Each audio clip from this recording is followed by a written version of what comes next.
Brought to you by 5paisa.com. Investing made easy and rewarding. Download the app now. नमस्कार, मैं हूं आलोक जोशी और आप देख रहे हैं बिजअड्डा। और बिजअड्डा में आज हम बात करेंगे भारत सरकार के डिसइन्वेस्टमेंट प्रोग्राम से जुड़ी एक महत्वपूर्ण बात पर। Bharat petroleum corporation limited, Bharat की सरकारी क्षेत्र की बड़ी तेल कंपनी, बहुत प्रॉफिटेबल कंपनी, उसको बेचने का प्रस्ताव सरकार ने विड्रॉ कर लिया है, वापस ले लिया है।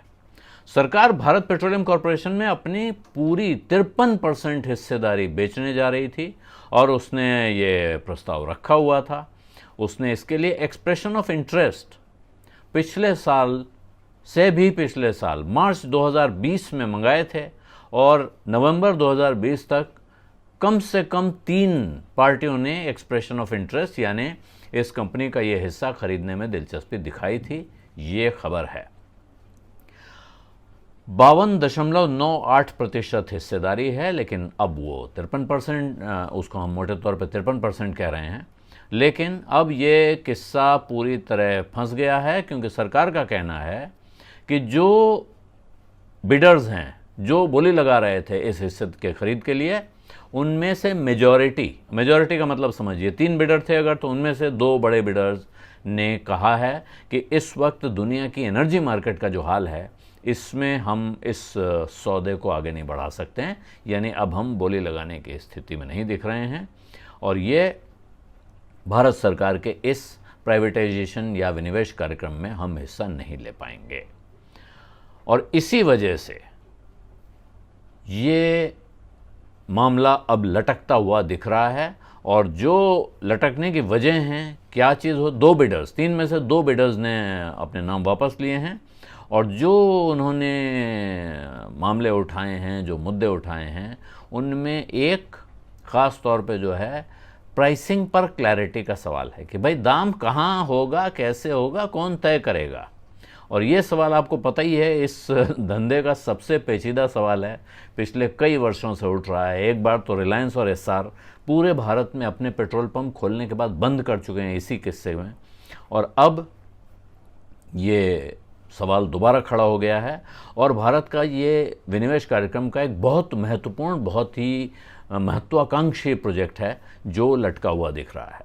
और जो department of investment and public asset management है, दीपम मंत्रालय कहलाता है, उनका कहना है कि साहब उन्होंने जब एक्सप्रेशन ऑफ इंटरेस्ट मंगाए थे तो उन्हें बहुत सारे इंटरेस्ट मिले थे और कई पार्टियों ने, जिनको यहाँ क्वालिफाइड इंटरेस्टेड पार्टीज़ कहा जाता है, यानी कि हम जिन्हें इस लायक समझते हैं, यानी सरकार जो जिन्हें इस लायक समझती है कि वो ये सौदा कर सकते हैं, उनमें से बहुत से लोगों ने बाकी काम, ड्यू डिलिजेंस अंग्रेजी में कहा जाता है, लेकिन असल में वो जांच पड़ताल होती है कागज़ों की, एसेट्स की, समझने के लिए कि असल में इस कंपनी की नेटवर्थ क्या है, हमको कितना भाव लगा देना चाहिए। तो पहले ये परिस्थिति आती है और उसके बाद आती है जब ये टेक्निकल बिड्स होती हैं और उसके बाद फाइनेंशियल बिड्स का नंबर आता है। तो वहाँ तक बात पहुँची ही नहीं है। अब मंत्रालय ने कहा है कि इस परिस्थिति में जो मंत्रियों का समूह है डिसइन्वेस्टमेंट पर, उसने तय किया है कि हम इस बोली को वापस ले रहे हैं, क्योंकि ये स्ट्रैटेजिक डिसइन्वेस्टमेंट था। ऑयल सेक्टर स्ट्रैटेजिक सेक्टर है। स्ट्रैटेजिक डिसइन्वेस्टमेंट का अर्थ है कि किसी एक हिस्सेदार को ये पूरा हिस्सा बेचा जाएगा, उसके साथ कुछ शर्तें होंगी जिनसे वो बंधा रहेगा। और जो पार्टियां इसमें आगे आई थीं, उनमें एक बड़ा नाम वो है अनिल अग्रवाल का, जो वेदांता ग्रुप चलाते हैं, दुनिया के बड़े कारोबारियों में, भारतीय कारोबारियों में गिने जाते हैं। उन्होंने स्टरलाइट को ख़रीदा, उन्होंने जो हिंदुस्तान जिंक को ख़रीदा, तो तमाम उनके पास, उन्होंने बाल्को को ख़रीदा। एल्युमिनियम का तो बड़ा भारी कारोबार उनके पास पहुंच चुका है, जिंक का बड़ा कारोबार है। तो वो, और एक अपोलो ग्लोबल मैनेजमेंट, एक अमेरिकी वेंचर फंड है उनके साथ, और इसके अलावा आई सीक्वेंस कैपिटल एडवाइजर्स ने इंटरेस्ट दिखाया था कि वो सरकार का पूरा हिस्सा ले। तो ये 3 पार्टियां थीं, लेकिन इनमें से जो दोनों फंड हैं, उन्होंने अपने जो प्रस्ताव में वापस लिए। क्यों? क्योंकि ये फंड सीधे अपने पैसे तो लगाते नहीं है। जो फंड्स हैं इस तरह के, ये दुनिया में बड़े इन्वेस्टर्स ढूंढते हैं, उनका पैसा ला के यहाँ लगाते हैं। तो उनकी तरफ से सूचनाएं ऐसी हैं कि ये जो पेट्रोलियम या इस तरह का जो फॉसिल फ्यूल जिसको कहते हैं, हिंदी में जीवाश्म कहा जाता है फॉसिल को, यानी ज़मीन के अंदर से बहुत वर्षों दबे रहने के बाद जो चीज़ें फ्यूल में कन्वर्ट हो गई हैं, उनमें कोयला भी है और पेट्रोलियम भी है। तो इन दोनों में अब उनका कहना है कि दुनिया के बड़े इन्वेस्टर्स की दिलचस्पी बहुत कम हो गई है, और ये वजह है कि वो दोनों फंड्स ने अपने को इसमें से वापस ले लिया है। और जो सरकारी कंपनियां हैं, दरअसल 90% भारत का जो पेट्रोल, डीजल और रसोई गैस, केरोसिन, इन सब का बाजार है फ्यूल का, उसमें से 90% हिस्सेदारी सरकारी कंपनियों की है। और ये सरकारी कंपनियां आमतौर पर कहा जाता है कि अपना जो फ्यूल बेचती हैं वो कॉस्ट से कम पर, यानी जो लागत है उससे कम पर बेचती हैं, और उसकी वजह आपको पता ही है, इसमें सब्सिडी का एक प्ले है।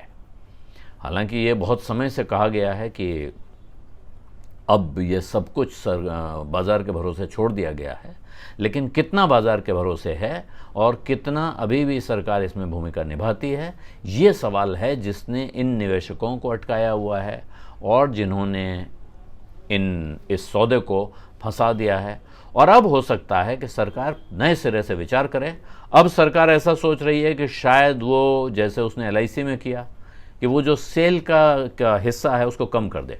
अब वो 52% के बजाय सिर्फ 26% का स्ट्रैटेजिक इन्वेस्टमेंट इनवाइट कर सकती है कि आप इतना ले लीजिए, क्योंकि बाज़ार का जो हाल है इसमें उन्हें लगता है कि शायद बड़े हिस्से के लिए पैसा ना आए, लोग इंटरेस्ट ना दिखाएं। तो ये, लेकिन जब होगा तब होगा।